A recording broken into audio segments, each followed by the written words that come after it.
In the fantastical world of Hollywood filmmaking, it's not so much important that films be realistic, but simply that they adhere to their own internal logic. That is, lay down some clear rules and stick to them throughout. But as we all know, that's a lot easier said than done, isn't it? Especially in franchise cinema, which potentially invites a diverse array of different voices, lending their own knowledge or lack thereof to a project. But sometimes it's also simply a case of a single screenwriter failing to fact-check their own movie, or perhaps even trying to slip a contradiction past audiences in the hopes they either don't notice or just don't care. Yet care audiences certainly did where these 10 movie rules are concerned. So with that said, I am Gareth, this is What Culture, and here are 10 movie rules that make no sense. Number 10, don't feed gremlins after midnight. Gremlins. The Gremlins movies are of course governed by 3 seemingly specific rules. Don't get the cute creatures wet, do not expose them to bright lights, and most importantly, don't feed them after midnight. We all know what happens when these rules are inevitably broken. Gizmo spawns Mogwai out of his back, which eventually transform into evil gremlins. And while the first 2 rules make perfectly simple sense, the third remains a major point of contention among fans. The issue is that after midnight is a vague and relative term. When does the post-midnight period end? And as briefly hilariously mentioned in the sequel, what happens if a Mogwai crosses time zones? Sure, fans have theorized that a Mogwai can't be fed again until sunrise, but this isn't information that the movie itself gives us. And so the precise mechanics of their physiology are left needlessly ambiguous. Number 9, the Xenomorph gestation period, Alien. The Xenomorph is unquestionably one of cinema's most terrifying antagonists. Yet it's also fair to say that the creature's physical characteristics have been inconsistent at best across the Alien series tenure. By far the most tinkered with aspect of the Xenomorph is its gestation period within a host's body before inevitably bursting out of their chest. The original Alien made it clear this took place within a few hours. Yet throughout most other entries in the series, this time is basically adjusted to suit a specific film's dramatic needs. For example, Alien 3 sees Ripley survive for several days before being chest-bursted. And while some fans have argued that this is due to her being impregnated with a Xenomorph queen, that feels like a stretch to justify iffy writing. Things pretty much go all over the place from this point. The atrocious Aliens vs Predator Requiem boils the gestation period down to probably less than an hour, and Alien Covenant follows a similar time frame. Again, you can argue that the gestation period differs depending on the biology of the host, but even then the wide disparity between human hosts is pretty ridiculous. Number 8, the rules of Quidditch, Harry Potter. Quidditch is of course the famous broomstick riding sport featured in the Harry Potter franchise. Yet the rules of the game are nebulous and confusing enough that even the hardcore crowd will have difficulty making sense of them, let alone mere casuals. For starters, students are able to use their own broomsticks, effectively allowing wealthier students to come to the field with a massive advantage due to their superior wares. Doesn't seem very fair to me. But by far the biggest issue consistently raised by fans is the sports scoring system. A mere 10 points are awarded for throwing the quaffle, a leather ball passed between players through one of the opposing team's hoops. While if a team's seeker manages to catch the enchanted ball known as the Golden Snitch, they'll score 150 points and end the game immediately, potentially even causing their own loss in the process if they're still behind on points. Funny that. And placing so much importance on the Golden Snitch not only undermines the quaffle, but also the team-based nature of the game itself, given how it centers the game around the actions of just a single player. There's no I in team, but there is in snitch, or something. Number 7, the laws of aging, X-Men. The X-Men franchise may be a load of silly fantasy hooey at the end of the day, but audiences nevertheless expected the movies to adhere to basic aspects of human existence, like aging for example. Since the X-Men prequels kicked off with First Class, the series increasingly stretched credibility by leaping forward a decade with each new movie, all while the focal superheroes all look more or less the same age.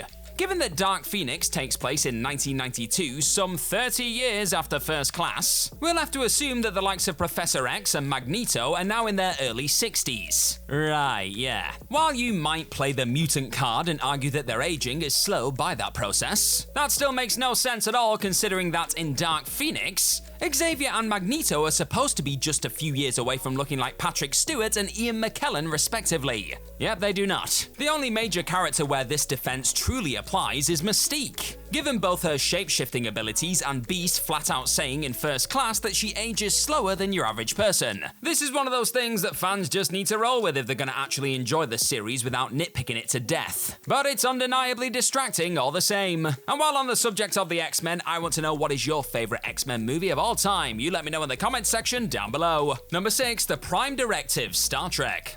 In Star Trek, Starfleet is governed by the underpinning principle of the Prime Directive, which prevents personnel from interfering with the natural advancement of alien civilizations, even at the cost of a Starfleet vessel or crew member. Fans have passionately debated its philosophical merits ever since it was first introduced in Trek's original series, and it's endured as a thematic mainstay of the various Trek shows and movies. The problem, however, is that its treatment has proven thoroughly inconsistent across all Trek media, largely a byproduct of the huge number of writers who have worked on the colossal sci-fi empire over the decades. Without the Prime Directive ever being presented in its entirety to viewers, they've been left to debate whether it's as strict as some Trek media seems to imply, or more of a moral guideline. The debate was ignited again with the release of Star Trek Into Darkness, which saw Kirk removed from commanding the Enterprise after violating the Prime Directive to save an indigenous species from an erupting volcano on their planet. The simple answer is that the Prime Directive is discretionary from captain to captain depending on their own respect for it. But more than half a century on, we still don't have a concrete grasp of its full scope and utility. Cheers for checking out this video today, folks, and if you are enjoying what you're watching, then hit that subscribe button down below for more What Culture stuff in your day.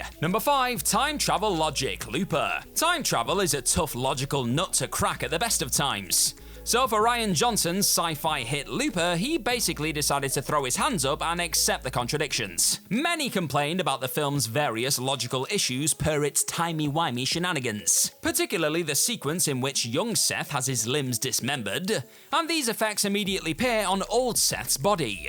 After all, if this always happened to Seth as a young man, wouldn't he always be mutilated as an older man? And so, in order to hang a lampshade over all this nitpicking, Johnson literally put a scene in the middle of the movie where old Joe tells young Joe that his logical questions aren't important and he shouldn't overthink it all. Good advice. Considering how the overwhelming majority of time travel movies are totally unwilling to confront their paradoxes, it's at least refreshing that Looper decided to embrace its inevitable non-logic. Number 4, the Double Jeopardy Law, Double Jeopardy. 1999's Ashley Judd starring crime thriller Double Jeopardy was a huge hit with audiences, despite being built on a fundamental misunderstanding, whether willful or not, of the American legal system. The film's protagonist is Libby Parsons, a woman convicted of her husband Nick's murder. But before she's sent to prison, she comes to realize that Nick most likely framed her and faked his own death. Charming.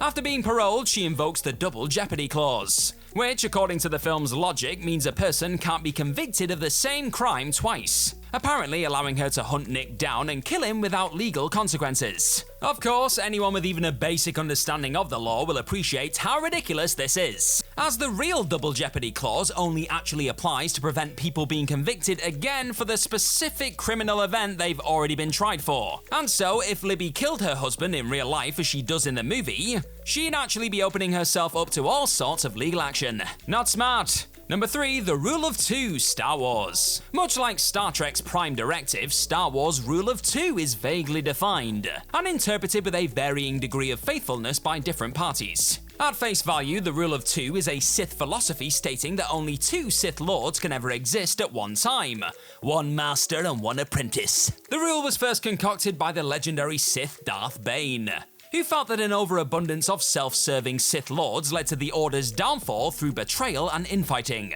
And the Rule of Two endured for a very long time, allowing the Sith to operate undetected while maintaining a status quo whereby the apprentice inevitably killed their master and found themselves their own apprentice to mentor. Star Wars media in general has found ways to conveniently handwave the Rule of Two over the years, such as the Clone Wars, Asajj Ventress being presented as more of a dark Jedi than a formal apprentice to Count Dooku, who was himself Darth Sidious' apprentice. The rule became even more strained with the release of The Rise of Skywalker, which presented an entire fleet of Sith acolytes residing on Exegol with zombie Palpatine.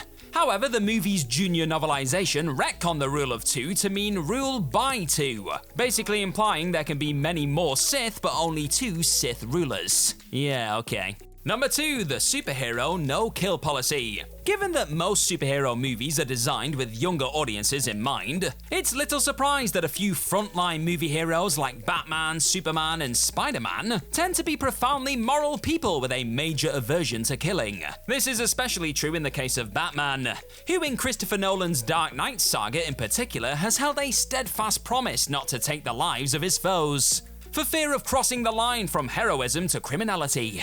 Except, of course, the Caped Crusader is shown killing several people throughout the trilogy, whether blowing up the League of Shadows HQ, leaving Ra's al Ghul to twist in the wind, tackling Two-Face to his death, or blowing Talia al Ghul to holy hell. His hands are plenty bloody. The point isn't that these actions were wrong in any sense, but simply that rigid no-kill policies make no sense whatsoever, especially in a movie series desperately trying to seem as grounded and real as possible. Though it proved divisive with fans at the time, this is exactly why Man of Steel's decision to have Superman kill Zod was so damn effective, because it trampled over unrealistic binary morality and asked a bulletproof man to make an impossible decision. The fact that most superheroes these days don't make a big song and dance about the amount of bad guy death on their conscience also really underlines how unrealistic and unfair it is to hold anyone in their position to that sort of pristine standard. Tough life being a soup.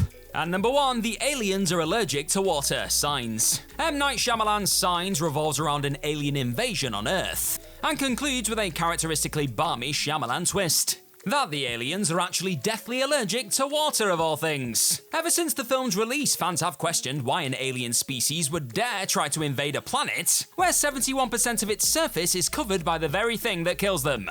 Dumb aliens are one thing, but this perceived plot hole actually overlooks the movie's true logical fallacy: the inconsistency of the water rule itself. Late in the movie, we see that a glass of water severely scalds an alien's skin. And so, considering that there are 37.5 million gallons of water in the Earth's air at any time, shouldn't the aliens' sheer presence on our planet cause them some measure of discomfort?